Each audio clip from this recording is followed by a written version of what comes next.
Okay,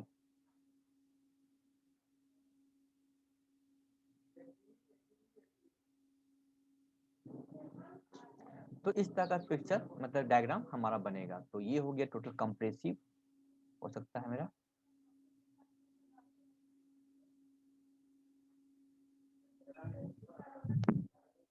okay, यहाँ पे 0 हो सकता है। तो इस तरह का 3 केस मेरे सामने आएगा। Okay, 3 case. First case, okay, तो फर्स्ट केस कब आ सकता है? जब मैं डायरेक्ट ऐसे जो मैं सिग्मा हम इंडिकेट यहाँ पे सिग्मा को हम डी से रिप्रेजेंट कर देते हैं, सिग्मा डी। ओके, जब सिग्मा डी बराबर हो जाए सिग्मा सी से एंड सिग्मा टी से, ये तीनों चीज एक जैसे बराबर हो जाए, तब डायग्राम बनेगा तुम्हारा ये चीज। चूंकि सिग्मा डी सिग्मा सी यहाँ पे ऐड हो गया, इसके लिए हम पिक्चर हम अलग से बना देंगे।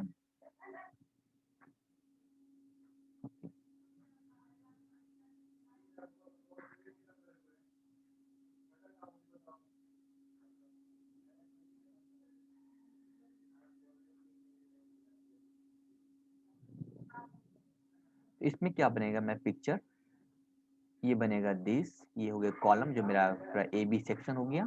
तो ए बी में sigma D sigma C add हो गया, तो ये मेरा लंबा सा हो जाएगा फिगर।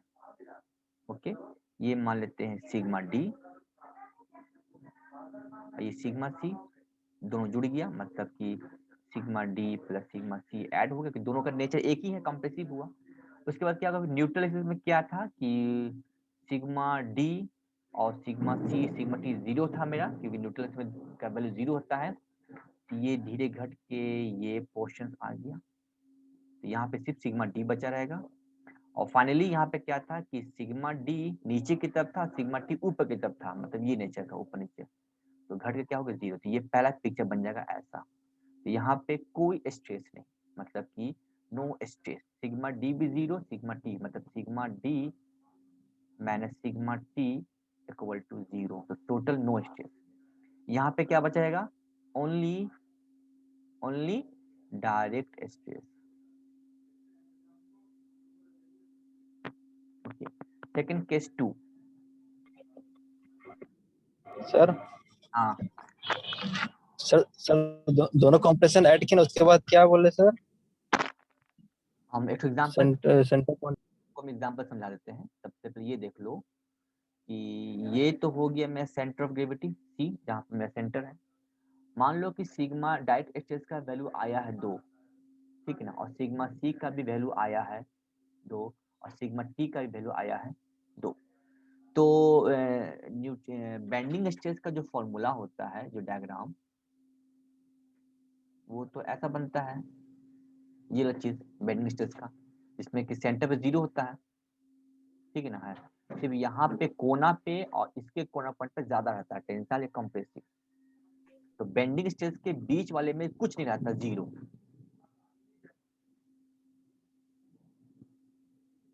तो इस वाले में क्या होगा, अरे यार, ये वाला चीज एग्जाम्पल में, तो इस पॉइंट पे टेंसाइल भी रहता है, एक कंप्रेसिव रहेगा ड्यू टू बेंडिंग और डायरेक्ट, जैसे दोनों का वैल्यू जुड़ गया, मतलब 2 2 4 हो गया मेरा, ठीक, 2 2 4 हो गया। न्यूट्रल एक्सिस में ये जो सिग्मा सी सिग्मा टी का वैल्यू होता है 0, सिग्मा सी और सिग्मा टी का होता है 0। तो बचा क्या चीज, सिग्मा डी बचा, तो सिर्फ सिग्मा डी कितना हो गया 2, इसका हाइट हो गया 2, और फिर लास्ट में क्या है सिग्मा टी और सिग्मा डी, तो ये एक दूसरे को नेगेटिव, क्योंकि टेंसाइल ऊपर की तरफ लगा और डायरेक्ट नीचे की तरफ लगा, तो दोनों क्या कैंसिल किया, तो 0 मतलब 2 माइनस 2 इक्वल टू 0, तो यहाँ पे होगा 0, मतलब कोई स्ट्रेस यहाँ पे काम नहीं करता।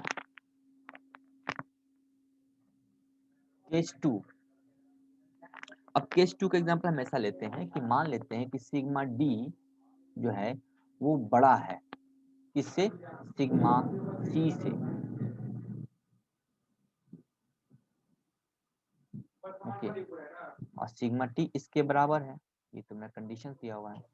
तो मान लो कि सिग्मा डी और सिग्मा सी से बड़ा है। तो एग्जांपल ले लेते हैं, मान लो कि सिग्मा डी का एग्जांपल के हिसाब से सिग्मा डी का एग्जांपल ले लेते हैं 4, और सिग्मा सी का एग्जांपल ले लेते हैं 2, और सिग्मा टी का एग्जांपल ले लेते हैं 1, मे बी 1 2 3 कुछ भी हो सकता है मेरा। तो इसका डायग्राम कैसे बनेगा? तो सबसे पहले ड्रॉ करते हैं एक लाइन। अब लास्ट वाले में कंप्रेसिव, देखो ये एग्जांपल ले रहे हैं कब, जब कंप्रेसिव इस सेक्शन पर होता है। जरूरी नहीं है कंप्रेसिव कहीं भी हो सकता है मेरा, वो डिपेंड करता है कि मोमेंट कहाँ पे लगा हुआ मेरा। तो यहाँ पे सिग्मा डी भी लगेगा डायरेक्ट जो नीचे की तरफ काम किया, और कंप्रेसिव तो यहाँ पे कितना होगा, ये 4 हो गया और प्लस 2, तो हो गया 4 + 2 = 6। अब आ जाओ न्यूट्रल एक्सिस पे सेंटर पे, तो सेंटर पे तो बेंडिंग स्ट्रेस ये सिग्मा 6 सिग्मा टी दोनों हो जाता है 0, यहाँ पे 0, तो बचा क्या, सिर्फ सिग्मा डी बचा, तो ये सिर्फ सिग्मा टी बचा, मतलब इसका वैल्यू होगा 4। अब आ जाओ तुम इस पे, तो यहाँ पे सिग्मा डी दिया हुआ 4, टेंसाइल दिया 1, सिग्मा डी नीचे की तरफ काम करता है, ये ऊपर की तरफ, कितना हो गया 4 - 1 = 3D। तो 3D की क्या आ रहा, तो मतलब 4 ज्यादा बड़ा है ना ये, तो ये ज्यादा नीचे की तरफ ताकत लगाएगा, तो ये हो जाएगा 4 में से 3, तो ये 3, ओके, तो ये 3, तो ये हो गया इसका जो नेचर होगा, वो नेचर होगा कंप्रेसिव, क्योंकि यहाँ पे एक दोनों काम करता है, कंप्रेसिव भी काम किया था और टेंसाइल भी काम किया था, लेकिन टेंसाइल का जो ताकत है कम था, कम इस डी के चलते, तो डी इसे डी ज्यादा भागेगा, इसलिए यहाँ पे होगा कंप्रेसिव। और तीसरा केस है, बस ये तीसरा केस हम देखे, हम इस चैप्टर को कल कंप्लीट करेंगे, आज नहीं हो पाएगा।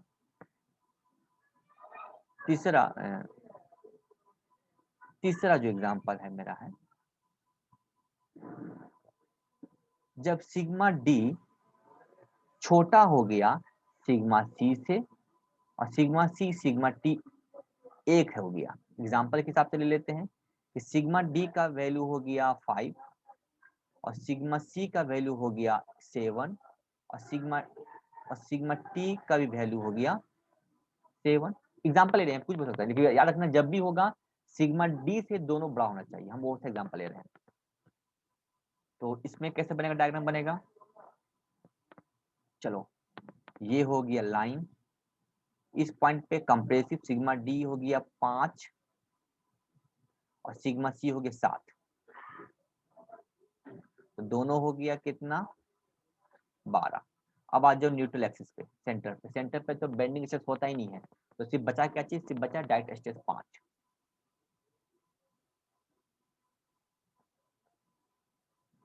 ये 5। अब आ जाओ इस पे क्या है, टेंसाइल भी है और डायरेक्ट भी है। डायरेक्ट जो नीचे की तरफ काम करता है, और टेंसाइल ऊपर की तरफ काम करता है। तो बड़ा कौन है, बड़ा टेंसाइल 7 है, ये 5 है, तो ताकत किसका ज्यादा है, टेंसाइल का ज्यादा, तो ऊपर की तरफ ये चीज लेकर जाएगा, तो ऊपर की तरफ ले जाएगा, मतलब ऐसे इस पॉइंट बात कर रहे हैं, ये पॉइंट ऐसे कितना ज्यादा हो गया, तो 5 - 7 मतलब -2, तो -2 मतलब ऊपर ये, तो यहाँ पे क्या होगा नेचर, यहाँ पे होगा नेचर टेंसाइल, क्योंकि टेंसाइल का क्षमता ज्यादा था, ठीक ना। तो यहाँ पे इस सेक्शन पे लगा टेंसाइल, इस पे लगा कंप्रेसिव इस सेक्शन पे, और इस पे क्या लगा, इस पे लगा, इस पे भी लगा कंप्रेसिव, मतलब डायरेक्ट स्ट्रेस लगा। ये 3 पिक्चर था, ओके, क्या इसमें होता है, और नेक्स्ट हम इसी पर कंटिन्यू करेंगे क्लास को, और हम समझाएंगे कि कर्ण किसको बोलते हैं हम लोग, KERN कर्ण, ओके। तो कर्ण को हम कल समझाएंगे, इसका क्या मीनिंग होता है हमारा है, ओके, कुछ एग्जांपल लेके चलेंगे, फिर तुम्हारा चैप्टर फिनिश हो जाएगा, इसको तुम जाकर पढ़ोगे घर पे, थोड़ा सा रिवीजन हो जाएगा, ओके। ओके, तो हम क्लास को अब यहाँ पे ऑफ कर रहे हैं, ओके, ताकि नेक्स्ट क्लास चलते रहेगा।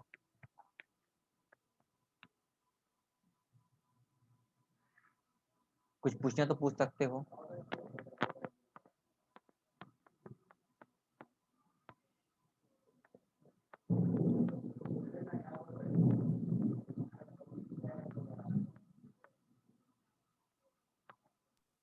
सर फिर ज्यादा कंप्रेसिव हो जाएगा तो ज्यादा बेंड नहीं कर जाएगा वो? बिल्कुल कॉम्प्रेसिव को तो बेनिफिट तो हम जो बीम बनाते हैं वो लोड को देखते हुए बनाते हैं। अभी तो सिर्फ थ्योरी पार्ट समझा रहे हैं, उसको फिर समझाएंगे कि कैसे ये काम करता हमारा है। जैसे कहीं पे ज़्यादा कंप्रेसिव लगा, कहीं पे टेंसाइल लगा हमारा, तो मटेरियल कहाँ पे डिफॉर्म कर सकता है। ओके, तो अगर ज़्यादा कंप्रेसिव लगा इसका मतलब है कि उस जगह का पोर्शन ज़्यादा दबेगा, वो वहाँ पे ज़्यादा कंप्रेसिव होगा। जहाँ ज़्यादा टेंसाइल लगेगा तो वो मटेरियल वहाँ पे ज़्यादा टेंसाइल लगेगा हमारा। तो ये सब इसी तो हम सब कुछ पढ़ते हैं ताकि हम पता लगा सकें कि कहाँ पे हमारा बॉडी ज़्यादा डिफॉर्म करेगा, कहाँ पे टेंसाइल लगेगा, कहाँ पे कंप्रेसिव लगेगा। इसलिए अलग अलग मटेरियल, तुम लोग मटेरियल साइंस भी पढ़ चुके होंगे। इस सेमेस्टर में तुम लोग मटेरियल साइंस पढ़ रहा है, तुम लोग का पढ़ाई चलता होगा मटेरियल साइंस का। तो मटेरियल साइंस से ये पता चलता है कौन सा मटेरियल कंप्रेसिव स्ट्रेंथ ज़्यादा होता है, किस मटेरियल का टेंसाइल स्ट्रेंथ ज़्यादा होता है, किस मटेरियल का शियर स्ट्रेंथ ज़्यादा होता है। उसी मटेरियल को वहाँ पे हम यूज़ करते हैं हम लोग। ओके हैं, इसको कल एग्जांपल से समझाएंगे ताकि और ये चीज क्लियर हो जाए। Okay sir.